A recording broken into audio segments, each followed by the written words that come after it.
invite à ouvrir vos Bibles dans l'Épître aux Hébreux, au chapitre 6, et à partir du verset 1, Hébreux chapitre 6, verset 1. C'est pourquoi, laissant l'enseignement élémentaire de la parole du Christ, tendons vers la perfection, sans poser de nouveau le fondement, repentance des œuvres mortes, foi en Dieu, doctrine des baptêmes, imposition des mains, résurrection des morts et jugement éternel. Aujourd'hui, nous allons nous appesantir un peu plus sur la doctrine des baptêmes. Et pour ce faire, on va faire plusieurs lectures.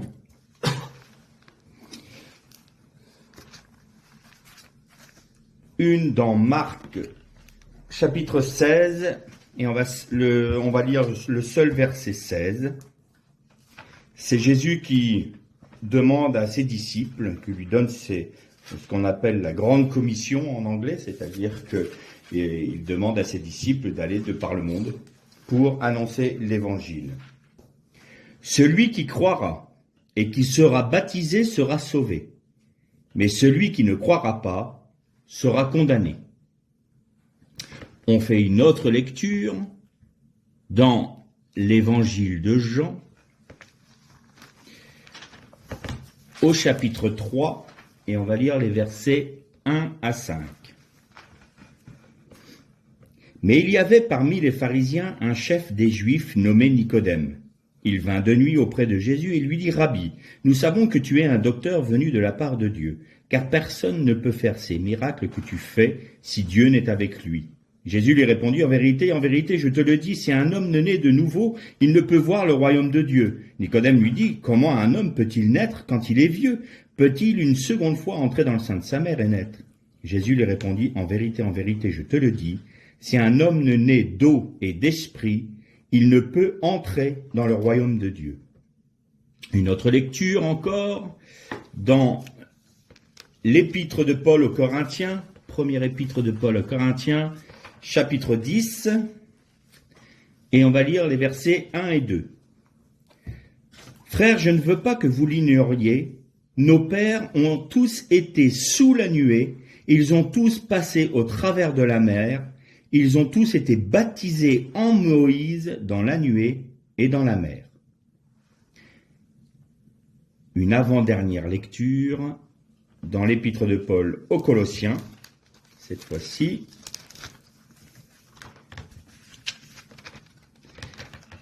Alors,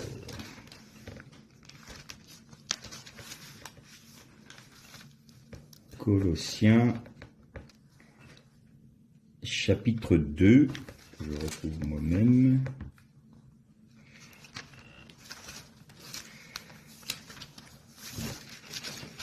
Chapitre 2, et on va lire le verset 12.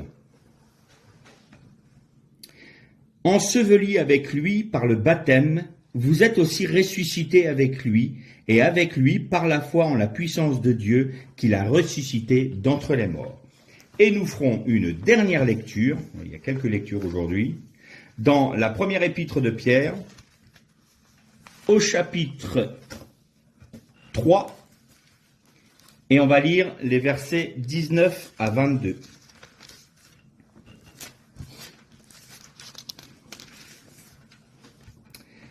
Par cet esprit, ils sont aussi allés prêcher aux esprits en prison. Non, il est aussi allé prêcher aux esprits en prison, qui avaient été rebelles autrefois lorsque la patience de Dieu se prolongeait, au jour où Noé construisit l'arche dans laquelle un petit nombre de personnes, c'est-à-dire 8, furent sauvées à travers l'eau. C'était une figure du baptême qui vous sauve à présent, et par lequel on ne se débarrasse pas de la souillure de la chair, mais qui est la demande adressée à Dieu d'une bonne conscience par la résurrection de Jésus-Christ, qui est monté au ciel, qui est à la droite de Dieu, et à qui les anges, les pouvoirs et les puissances ont été soumis. On arrêtera là nos lectures. Dans l'Épître aux Hébreux, il nous est dit qu'il n'était pas nécessaire de replacer tous les fondements qui avait été placé par les apôtres. Il fallait aller dans la persévérance et tendre vers la perfection. Et il nous est parlé de la doctrine des baptêmes. Dans les différentes lectures que l'on a fait, on voit bien que le baptême d'eau, ce que l'on appelle communément le baptême d'eau, c'est la mort à notre ancienne vie et les résurrections. En règle générale, dans les assemblées, c'est ce que l'on prêche. Ce n'est pas faux du tout, c'est tout à fait vrai. Mais est-ce que ce n'est pas plus profond que cela ? Dans les différentes lectures, et notamment dans l'épître de Pierre, on voit qu'il fait une référence avec le temps de Noé. Comme si le baptême avait une signification à travers ce que Noé a vécu. Et on sait tous que Noé a été délivré du déluge, 8 personnes, et je fais juste une petite parenthèse là, vous avez noté qu'il est descendu prêcher aux âmes captives. Et là, on sait quelles sont les âmes captives. Vous savez que Jésus est descendu dans le Sheol pendant 3 jours et 3 nuits. Il est parti prêcher à ceux de la génération précédant le déluge, qui, eux, n'étaient sous aucune alliance.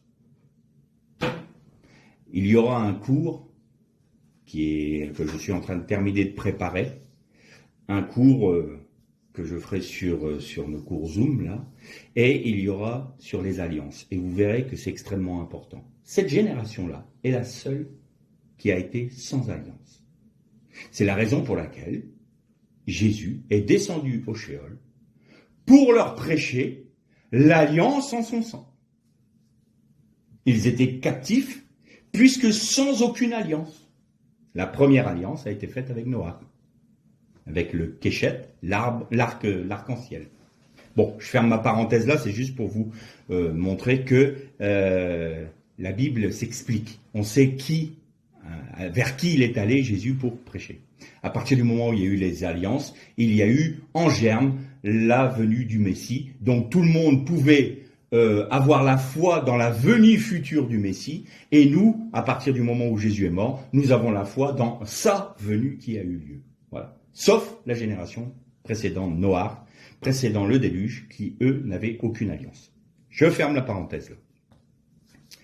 Pourquoi est-ce que l'apôtre Pierre nous parle de cette analogie entre le déluge et le baptême? Et il y a un autre endroit, quand Paul nous dit que les pères, leurs pères, c'est-à-dire les premiers, les Hébreux qui ont été délivrés d'Égypte, ils ont été baptisés dans la mer des joncs. Et il a donné une précision. Ils ont été baptisés dans la nuée et dans la mer. Intéressant. Alors, qu'est-ce que ça veut dire tout ça? Est-ce qu'il y a des mots qui sont là pour faire joli? La nuée, la mer, ils ont été comme un... Non. Chaque mot dans la Torah a une signification importante. Pourquoi y a-t-il eu le déluge? Pour une simple et bonne raison, les eaux d'en haut sont venues purifier les eaux d'en bas. La terre était que violence, que tohu-bohu, il n'y avait que, désordre en tous sens, il y avait une violence comme même nous aujourd'hui on ne connaît pas. Je vais vous dire, la terre était, l'humanité et même la création était irrécupérable, j'ai envie de dire. Et le Seigneur a dit là, c'est fini. Je refais une création à partir d'un germe qui s'appelle Noah. Et Noah veut dire repos. Et je vous l'ai déjà dit, quand vous prenez son mot miroir en hébreu, ça donne le mot chen qui veut dire grâce.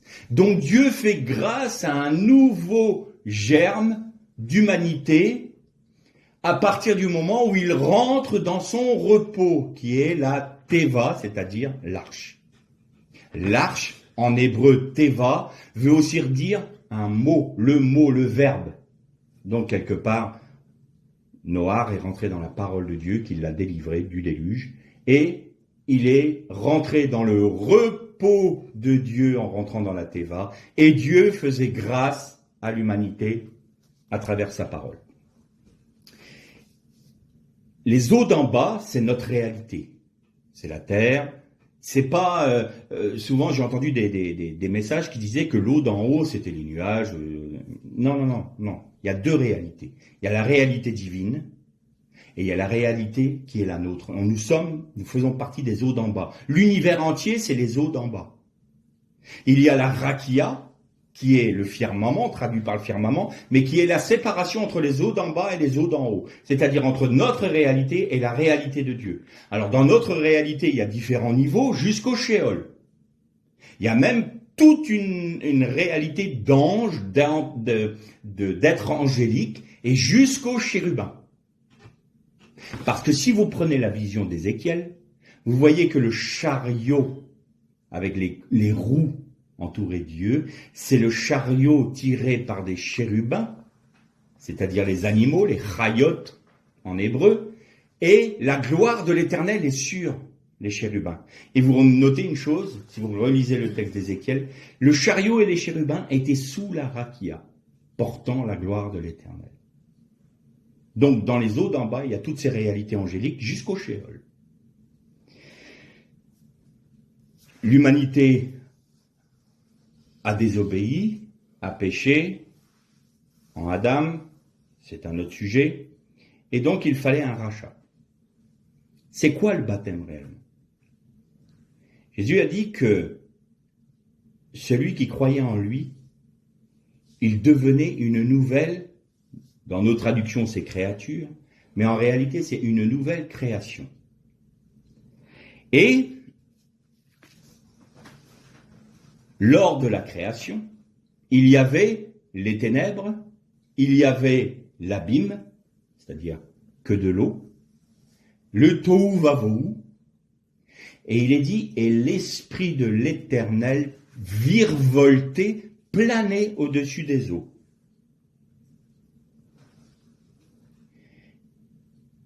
Quand Noach a lâché la colombe va virevolter également au-dessus des eaux du déluge. C'était une nouvelle création.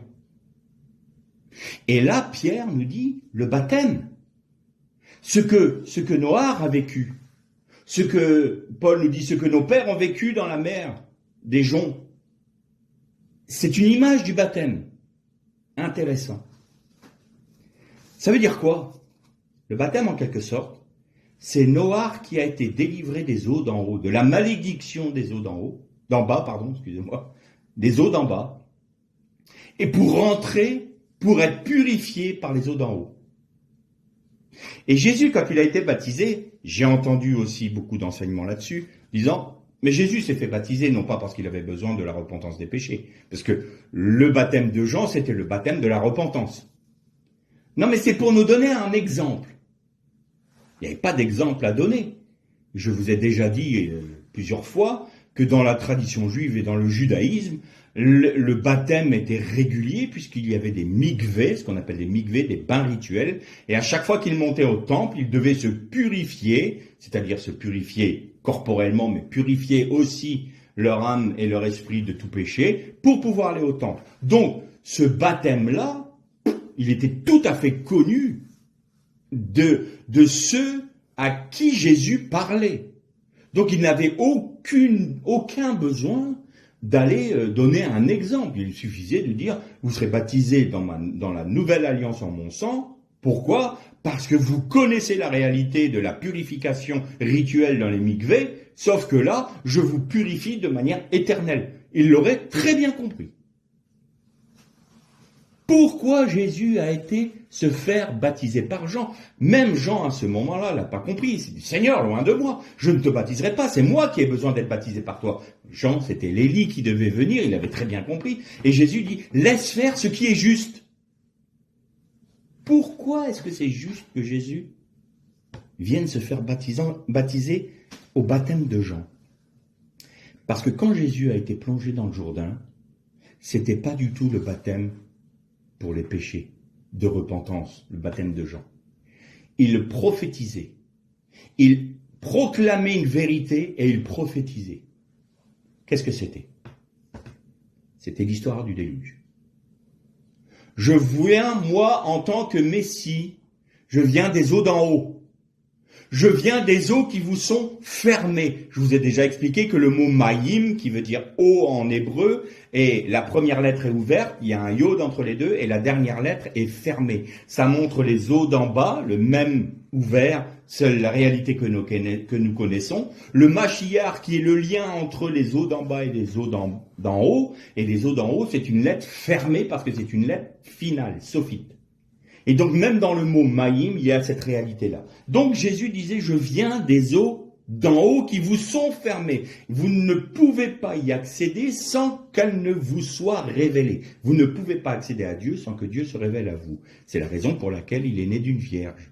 Il est né d'une matrice fermée, qu'aucun homme n'avait ouvert. Donc Jésus est né d'une matrice fermée et il est venu dans notre humanité, dans notre réalité, pour venir faire la rédemption dans les eaux d'en bas, pour venir purifier les eaux d'en bas. Et je vous ai déjà dit, je vous en ai déjà parlé, mais je répéterai parfois des choses parce que parfois on a des enseignements qui arrivent, mais il faut tout avaler et c'est bon parfois de se le rappeler. Même la géographie d'Israël nous parle de cela.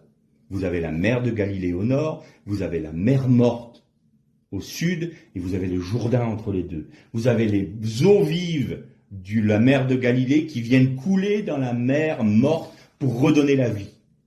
D'ailleurs, à l'embouchure, il y a des micro-organismes qui commencent à se développer parce que l'eau douce de la mer de Tibériade vient apporter la vie dans une mer qui est totalement morte parce que c'est une mer remplie de sel. C'est l'endroit d'ailleurs où étaient Sodome et Gomorrhe.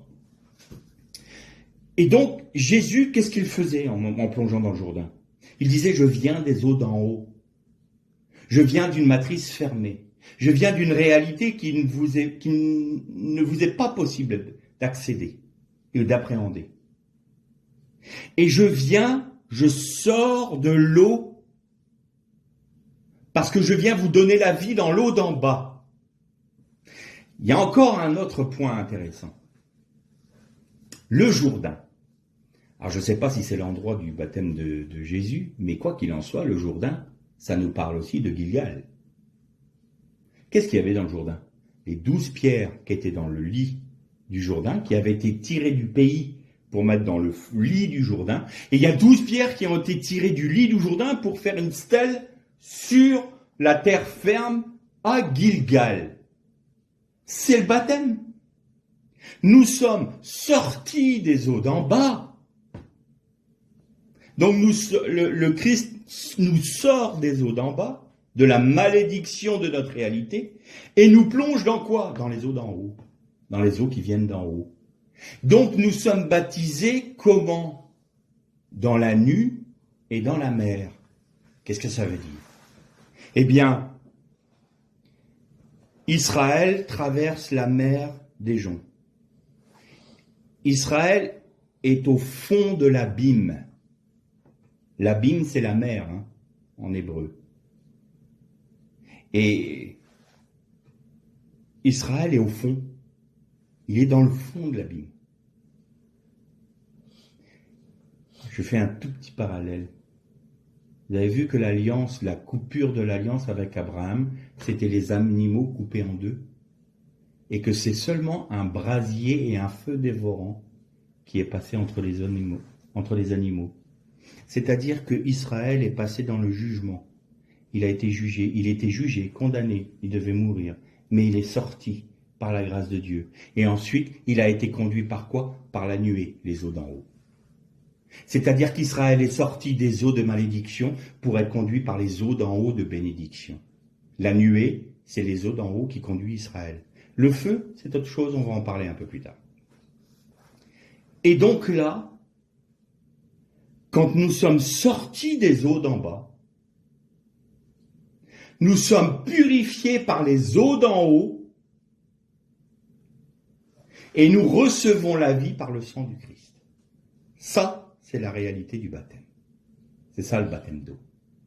Alors comment est-ce que on est dans cette position de recevoir ou d'être baptisé? Jésus a dit, celui qui croira et qui sera baptisé sera sauvé. Alors là, on va tordre le cou tout de suite à une doctrine qui est non seulement dangereuse, mais qui a amené des personnes dans des abîmes de désespoir terrible, le baptême des enfants. Alors là, on l'a ça dans le monde catholique, mais aussi dans le protestantisme historique, le baptême des enfants, parce que celui qui croira et qui sera baptisé sera sauvé. Si on n'est pas baptisé, on n'est pas sauvé. Là, c'est n'importe quoi. Pourquoi? Parce que celui qui croira, premièrement, et, en hébreu c'est V, donc c'est et, ensuite, après. C'est une conjonction de coordination, et sera baptisé, sera sauvé. Un bébé ne peut pas croire. Il n'a aucune conscience du péché, aucune conscience de l'éternité, aucune conscience de qui il est, quoi. Un bébé ne peut pas comprendre. Mais même un enfant qui n'arrive pas à l'âge de raison, pourquoi il ne peut pas? Parce que la loi a été donnée pour révéler le péché. C'est-à-dire que quand on connaît la loi, on sait qu'on la transgresse. Et là, on est coupable. Mais tant qu'on n'a pas compris cette réalité, qu'on est pécheur contre Dieu, comment voulez-vous que l'on soit pécheur? Je ne peux pas transgresser une loi que je ne connais pas. Et je vous ai déjà dit, c'est pour ça que les Français, parce qu'on est doués là-dedans, nul n'est censé ignorer la loi. Comme ça, vous êtes sûr d'être pris. Ça, parce que même eux ne savent même pas toutes les lois qui sont édictées en France, nos grandes pontes là-haut. Et donc, comme ça, on met cette formule fourre-tout, comme ça, tout le monde y a droit. Bon, bref, je ferme la parenthèse. Donc là, un enfant qui n'a pas l'âge de raison, il ne sait pas qu'il est pécheur. Donc il est innocent. Donc un enfant qui meurt en bas âge, il est sauvé. Parce que Dieu est juste. C'est aussi simple que ça. Donc arrêtons ces histoires complètement folles où on a mis des parents dans des gouffres de désespoir parce qu'on leur a dit si votre enfant n'est pas baptisé, il n'est pas sauvé. Et donc, il y en a même qui ont été un peu plus loin, payer des indulgences pour pouvoir le salut de son âme, comme ça on faisait le tiroir-caisse. Abominable. On vendait le salut. Il y a des parents qui étaient dans le désespoir parce que leur enfant était mort et on leur a fait croire qu'il n'était pas sauvé parce qu'il n'était pas baptisé. Quelle horreur. C'est affreux ça.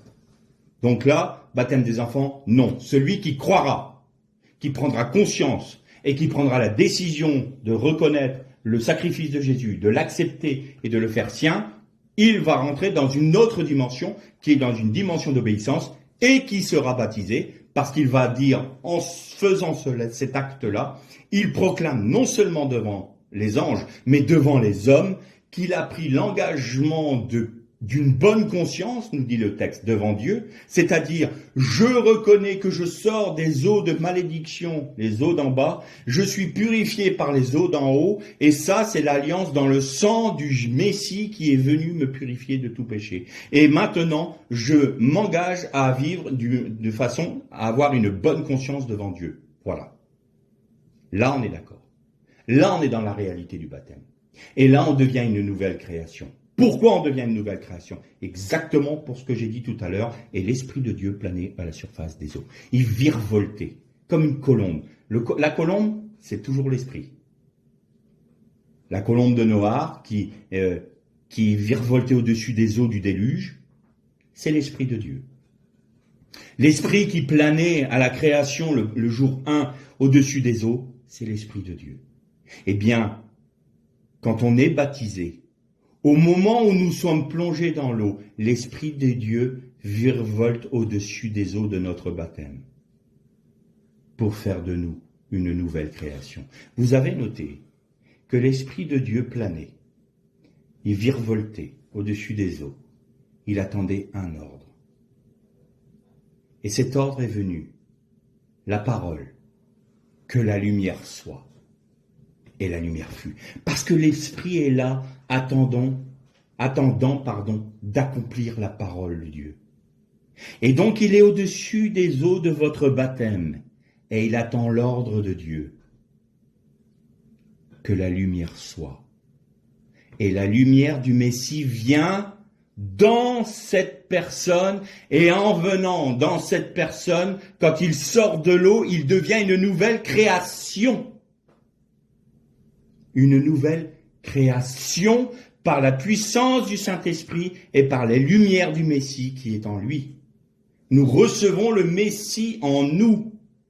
Le premier, vous vous souvenez de ce message que j'ai apporté, le premier est de l'Esprit de Dieu.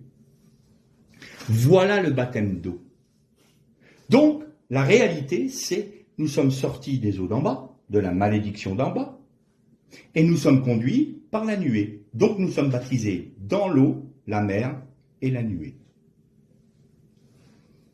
On va maintenant lire un autre texte dans Luc, chapitre 3, versets 15 et 16. Luc, chapitre 3, versets 15 et 16. Comme le peuple était dans l'attente et que tous se demandaient intérieurement si Jean n'était pas le Christ, il leur répondit à tous, « Moi, je vous baptise d'eau, mais il vient celui qui est plus puissant que moi, et je ne mérite pas de délier la courroie de ses sandales. Lui, il vous baptisera d'Esprit Saint et de feu. » Alors là, on est dans un autre baptême, le baptême d'Esprit Saint. Il y en a des choses qui ont été dites aussi là-dessus, sur ce sujet. Le feu dans la Bible est toujours synonyme de jugement.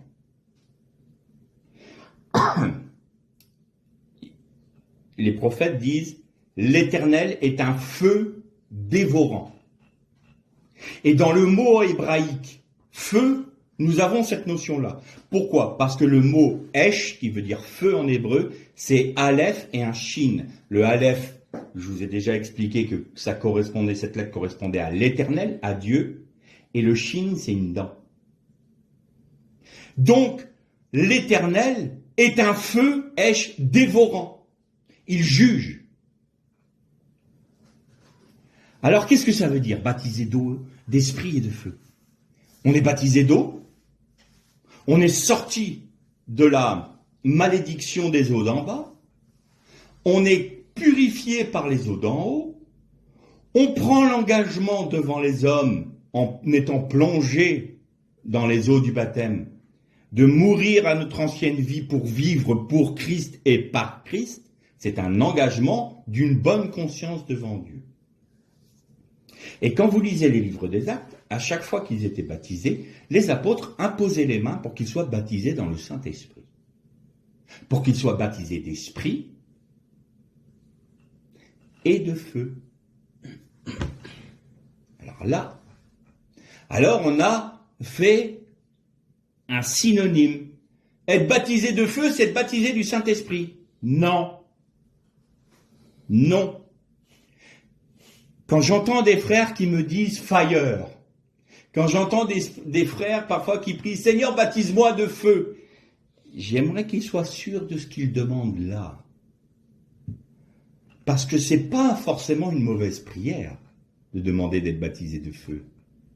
Mais attention, ça implique quelque chose d'extrêmement fort et grave. Et il ne faut pas faire cette prière n'importe comment.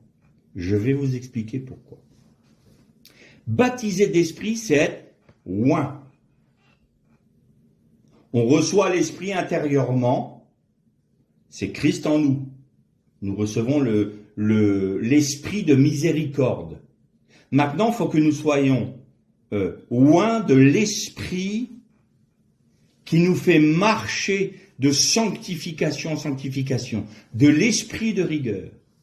C'est-à-dire, c'est comme l'onction, nous dit le prophète, l'huile d'onction sainte qui coule sur la tête d'Aaron, sur sa barbe, sur la barbe d'Aaron, sur les bords de ses vêtements jusqu'à ses pieds. Ça veut dire quoi ? Ça veut dire que l'onction du Saint-Esprit va modifier vos pensées, modifier vos actions quand il coule sur les mains et modifier votre marche entière. C'est-à-dire que l'onction du Saint-Esprit va vous modifier totalement, c'est-à-dire qu'il va rendre réel les prémices que vous aviez en sortant des eaux du baptême, il va rendre réel ce que vous êtes devenu une nouvelle création. Ça, c'est le baptême dans le Saint-Esprit. Et donc, le baptême dans le Saint-Esprit a aussi une autre fonction qui est d'accomplir les œuvres du Père là où nous sommes placés, c'est-à-dire dans le corps du Christ qui est son Église. Et donc, nous allons pouvoir, à la mesure de l'Esprit, du don de l'Esprit que Jésus nous a donné, pouvoir manifester et les dons spirituels et les ministères. Ça découle de l'onction du Saint-Esprit. Et le premier d'entre eux, de don, c'est pour un don personnel, parce que celui qui parle en langue s'édifie lui-même. Donc, c'est pour ça que le premier, ou un des premiers signes qui est de l'onction du Saint-Esprit, c'est le parler en langue. Alors là aussi, oui, mais je parle pas en langue, alors comment ça se fait? Est-ce que je suis vraiment baptisé? Est-ce que je suis pas baptisé? C'est une question de foi. Est-ce que vous êtes mort à vous-même? Est-ce que vous êtes engagé dans les eaux du baptême pour vous dire, je suis mort à mon ancienne vie, je ressuscite en Jésus-Christ, maintenant je veux avoir une bonne conscience devant Dieu et je veux marcher selon ses commandements, je demande au Seigneur par sa grâce de me baptiser dans le Saint-Esprit, oui et amen, d'accord? Parlez en langue. Arrêtez de vous poser des questions. Alors ça peut être gênant comme ça, mais mettez-vous dans un coin tout seul, dans un endroit tout seul, et vous dites, Seigneur, je crois en ta parole, tu as dit que j'étais baptisé dans le Saint-Esprit à partir du moment où j'étais rentré dans l'obéissance du baptême par immersion, je l'ai fait, je le crois, amen, amen, je parle en langue. Allez-y, lancez-vous. Vous serez surpris. Moi, j'ai un esprit très cartésien. Et quand il a fallu que je me lance à parler en langue, aïe, aïe, aïe, aïe. J'attendais que le Seigneur prenne ma langue et me la fasse bouger dedans. Ça marchait pas. Puis au bout d'un moment, je croyais, je savais, je sentais la présence de Dieu d'une telle façon. Je dis, mais c'est pas possible, je dois avoir ce don. Et au bout d'un moment, bah oui, je me connais, j'ai dit, bon bah Seigneur, maintenant, il y en a marre, tant pis, même si je baragouine, je dis n'importe quoi, j'y vais. Et c'est parti. Seigneur attendait que ça. C'est quoi? C'est le saut de la foi, ça. Seigneur, je vais baragouiner, je m'en fiche, allez hop. Et puis tout d'un coup, vous sentez que vous dites des mots, et les mots reviennent, vous ne pouvez pas le contrôler. Enfin, si, vous le contrôlez, mais vous ne pouvez pas l'intellectualiser. Et vous reconnaissez que vous parlez une autre langue, et vous reconnaissez des mots. Vous dites, bah, ça peut pas venir de moi, c'est pas du charabia, puisqu'il y a une logique. Bah oui, vous êtes baptisé dans le Saint-Esprit, c'est aussi simple que ça, c'est la foi. Alors ceux qui sont en train de se poser des questions, est-ce que je peux être baptisé? Oui, tu obéis, tu es plongé dans les eaux du baptême, dans cette réalité que je viens d'expliquer. Alors maintenant, parle en langue. Mais plus, Seigneur, maintenant, nomme-moi, donne-moi mon nom. Nous avons un nom dans l'éternité. C'est pas le nom que nous portons, que nos parents nous ont donné, c'est le nom que Dieu nous donne. Donne-moi de reconnaître qui je suis en toi. Et alors il vous donnera les dons et les ministères que vous devrez manifester pour l'édification de l'Église. Et tout se fait dans la simplicité et l'ordre. Et selon la base, une seule base, mon juste vivra par sa foi. C'est la foi, c'est simple. Alors le feu, c'est quoi le feu? Eh bien quand vous dites Seigneur baptise-moi de feu, ça veut dire Seigneur que ton jugement me frappe. Seigneur viens me juger. Seigneur, viens brûler tout ce qui n'est pas en toi. Seigneur, je t'autorise à venir être un feu dévorant dans ma vie. Baptise-moi de feu. Parce que si nous acceptons d'être baptisés de feu maintenant, et d'Esprit Saint, vous serez baptisés d'Esprit Saint, et une fois que vous marchez selon l'Esprit, vous dites au Seigneur que ton feu passe sur moi pour brûler tout ce qui n'est pas de toi, afin que je devienne un vainqueur. Et pour devenir un vainqueur, il faut tout ce qui est hors de Dieu, tout ce qui est de la chair, soit consumé par le feu dévorant de l'Éternel. Seigneur, que ton feu du jugement vienne sur ma vie pour consumer tout ce qui n'est pas de toi, et que je vive uniquement de ton esprit. C'est ça que ça veut dire être baptisé de feu. Le problème, c'est que dans nos milieux évangéliques, je veux être baptisé de feu parce que le feu, c'est la puissance. Oui, puissance de mort pour toi. Afin que tu puisses ressusciter en Christ. Toujours d'accord? Voilà ce que c'est d'être baptisé de feu. Et ceux alors qui n'acceptent pas, vous avez noté que Jean disait ça des pharisiens, qui venaient là juste pour paraître. Oh, il y a le peuple qui vont tous vers Jean, Bon, on va faire comme eux parce qu'on va être mal vu. Le baptême de la repentance, donc il faut qu'on montre que nous, les religieux, on est aussi capables d'humilité pour se repentir. Ils faisaient ça pourquoi? Pour montrer au peuple qu'ils étaient des grands saints. Et Jean leur dit, attention, il va vous baptiser de feu. Si vous n'êtes pas dans la réalité du baptême d'eau, si vous n'êtes pas dans l'acceptation de recevoir l'Esprit de Dieu, vous serez baptisé de feu. Vous serez jugé. Et si vous ne vous repentez pas, c'est les temps de feu qui vous attend. Pourquoi le feu? Pourquoi l'eau? Pourquoi la nuée? La terre, au début, il n'y avait que de l'eau. Et à la fin, donc la première terre a été détruite par l'eau, nous dit Pierre. Et la dernière terre, enfin, notre terre actuelle, sera consumée par le feu. C'est les deux marques de jugement. Et dans ce laps de temps-là, il y a la grâce. Et à la fin du temps de la grâce, il y aura le temps du règne du Christ. Et après, tout ça sera consumé pour donner place à une nouvelle réalité, la réalité d'origine de ce que Dieu voulait, c'est-à-dire une terre et un nouveau ciel parfait. Mais il y a une chose merveilleuse, c'est que le Messie, une fois que tout sera accompli, qu'il aura mis sous son autorité toutes les dominations, toutes les principautés, tous les esprits, et ayant été uni à son épouse, viendra lui-même se soumettre au Père pour rentrer dans le 8e jour qui est le jour de l'éternité, le Olam Abba, le nouveau monde, les nouveaux cieux, la nouvelle terre. Et la Bible nous dit que Dieu lui-même viendra habiter au milieu de cette nouvelle terre-là. Il viendra habiter dans la Nouvelle Jérusalem. C'est pour ça que Jean dit il n'y aura pas de temple. Parce que Dieu sera lui-même dans la Nouvelle Jérusalem.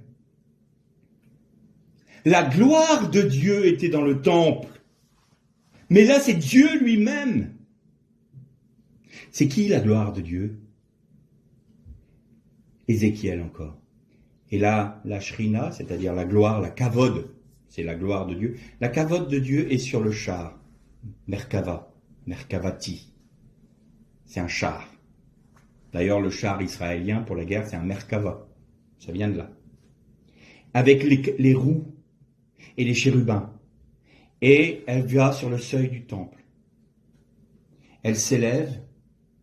Et avant de quitter la terre, avant que Dieu retourne dans les eaux d'en haut sans être dans les eaux d'en bas, et que sa présence va quitter les eaux d'en bas, à cause du péché du peuple, eh bien, il va se poser sur le mont des Oliviers, la montagne qui est à l'est de la grande ville de Jérusalem, nous dit le texte d'Ézéchiel. Et de là, il est monté au ciel. La kavod de Dieu, la gloire de Dieu s'en est allée. Où est-ce que va revenir le Messie? Quand le Messie va revenir. Pas le Messie Mashiach ben Yosef, qui est le Messie souffrant qui a donné sa vie, ça c'est la grâce. Mais quand il va venir régner sur la terre, la kavod de Dieu va revenir sur terre, sur le mont des Oliviers, et va régner en Israël et sur toute la terre. Et après cela, c'est pas la gloire de l'Éternel qui va être au milieu des siens lors de la Nouvelle Jérusalem, c'est Dieu lui-même, le Ein Sof. Est-ce qu'on s'imagine une seule seconde? J'en parlais avec ma femme hier, et on s'est dit tous les deux, notre cerveau est trop petit pour intégrer la réalité. Dieu lui-même, l'infini, l'insondable, celui qui ne peut être nommé, va vivre au milieu de nous, et nous aurons la grâce de vivre dans sa présence pour l'éternité. C'est ça la récompense, c'est ça notre récompense en tant que vainqueur, comme nous dit Paul. Pour lui, il perdra sa récompense. Pourquoi? Parce qu'il y a plusieurs demeures dans la maison de mon Père. Il y a ceux qui vivront dans la Nouvelle Jérusalem, qui seront dans des colonnes dans le temple de Dieu. Relisez cette église. les lettres aux 7 églises d'Asie. Et puis il y a ceux qui ne seront pas sur la montagne de l'Éternel, qui vont être dans l'éternité, qui ne seront pas réprouvés, mais qui ne seront pas dans la présence directe de Dieu. C'est ça les récompenses. Et c'est pour ça que l'on doit prier, Seigneur, baptise-moi de feu, que ton feu vienne me juger, afin qu'il n'y ait plus rien en moi qui t'entrave ta vie. Je veux être un vainqueur, je veux vivre de ta victoire. Je suis pas vainqueur parce que je suis bon, je suis vainqueur parce que lui est victorieux en moi. Alors, toute la réalité des baptêmes est là présente. Nous sommes sortis de la malédiction des eaux d'en bas. Nous sommes purifiés par les eaux d'en haut. Nous sommes conduits par les eaux d'en haut. Nous sommes également jugés par le feu de l'Éternel. Et nous sommes loin de l'huile d'onction sainte en Jésus-Christ. Mais non seulement ça, mais si nous acceptons d'être jugés par le feu également nous permet de voir dans les ténèbres. Ce qui nous donne la capacité de discerner les œuvres du diable et ce qu'est la volonté de Dieu et ce qui n'est pas la volonté de Dieu, c'est que le jugement de Dieu s'opère en nous pour nous dessiller les yeux et que les Saint-Esprit nous révèlent la lumière du Christ. Alors nous voyons. Mais si nous ne nous laissons pas juger, nous ne comprenons pas la parole, et la parole est la lumière de Dieu. Et la lumière de Dieu qui est la parole, c'est Jésus-Christ. Quand on dit « je te prie au nom de Jésus-Christ », on dit « je te prie au nom de ta parole ».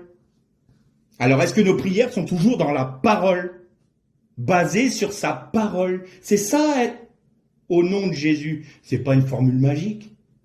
Au nom de Jésus, c'est « je m'appuie sur ta parole parce que ma prière est conforme à ta parole. Alors ma foi peut s'exercer ».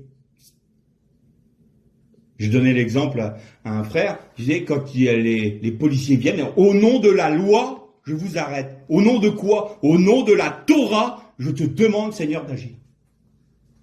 Au nom de Jésus. Au nom de la kavod de Dieu. Au nom de la gloire de Dieu. Qui est Jésus-Christ, Yeshua Mashiach.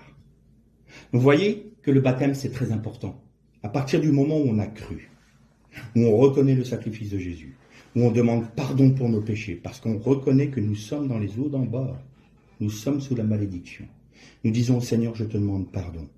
J'accepte de vivre pour toi, et je vais commencer déjà par l'obéissance. Le premier acte, c'est, je vais demander à être baptisé. Parce qu'en acceptant d'être baptisé, je révèle à mes frères et aux anges dans les cieux, et à toi, ô Éternel, qui me vois, je te dis, oui Seigneur, j'accepte le jugement que tu as prononcé, je suis dans l'abîme de la mer, je sors de la mer, et donc ton esprit fait de moi une nouvelle création, et maintenant je marche selon ta nuée, c'est-à-dire par la grâce et par la puissance des eaux d'en haut, et je te demande de me oindre de ton esprit, et que ton jugement fasse toute son œuvre dans ma vie, pour ne pas être jugé quand je serai devant toi. C'est ça le baptême. Et c'est ça, pour ça que c'est important. Alors c'est pas un rite. Pour ça que les enfants, baptiser des enfants ou baptiser des gens qui ont dit « Vous croyez en Jésus seulement ?» Non, c'est un engagement. L'engagement d'une bonne conscience. Un engagement. Ah, aujourd'hui, ça fait peur ce mot-là. Hein. On n'aime plus dire « je m'engage ». Eh bien, le baptême, c'est un engagement. Mais celui qui ne veut pas s'engager, il n'est pas engagé. Celui qui est conscient, qui est sauvé. Alors, un autre cas de figure. Évidemment que si quelqu'un se donne à Jésus-Christ, reconnaît le Christ, demande pardon sur son lit de mort. Il est là, malade, admettons, il ne peut pas bouger. Il ne pourra pas être baptisé, c'est une évidence. Il sera sauvé parce que Dieu le sait. Mais il peut dire en lui-même, si je pouvais, je serais baptisé, mais Seigneur, fais-moi grâce. Évidemment. C'est pas parce qu'il ne l'aura pas fait là, de toute façon, il n'a peut-être plus le temps de le démontrer aux frères et sœurs qu'il est. Mais l'engagement est devant Dieu. C'est pas un problème, ça. Mais si on est valide, si on est bien, et qu'on dit, oh, le baptême, bon, non, parce que le baptême, je vais être automatiquement inscrit sur les registres d'une église. Waouh, qu'est-ce qu'on a fait là? Des registres d'église, c'est pour faire du nombre. Mais pitié, quoi, qu'est-ce qu'on fait de l'œuvre de Dieu? Qu'est-ce qu'on fait des commandements de Dieu? On est en train de tout souiller, nous, avec nos mains malpropres, là. Arrêtons ce cinéma dans nos églises. Il est plus que temps de revenir à la parole. On ne prend pas le baptême pour être inscrit sur un registre. On prend le baptême pour une réalité spirituelle, pour un engagement devant Dieu. Pas pour être inscrit au Club Med. Alors maintenant, revenons. Il est temps que l'Église se réveille. Il est temps qu'elle se réveille. Parce que entre ceux qui baptisent n'importe comment et ceux qui vont faire attendre 5, 10, 15 ans parce qu'il faut faire une réunion de baptême de ceci, réunion de baptême de cela, relisez la Bible et regardez ce qui est marqué dedans et arrêtez d'inventer des histoires, n'importe quelle histoire. C'est ridicule.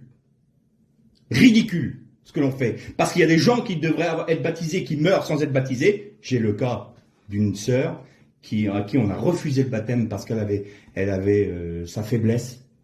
Et elle a été vue en train de fumer une cigarette.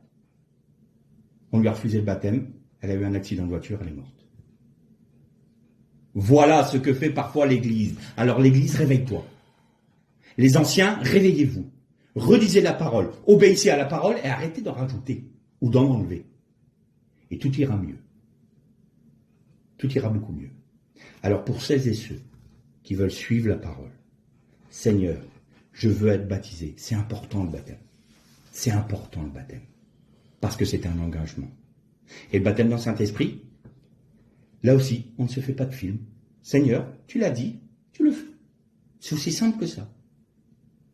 Parler en langue, c'est simple. Il suffit de le croire. Manifester les dons, c'est simple. Seigneur, qui je suis. Et que le Seigneur puisse nous juger, afin de ne pas être jugé dans le jour où on sera auprès de lui. C'est ça, la doctrine des baptêmes. Alors que celles et ceux qui veulent se faire baptiser, qu'ils le fassent dans cette pensée-là.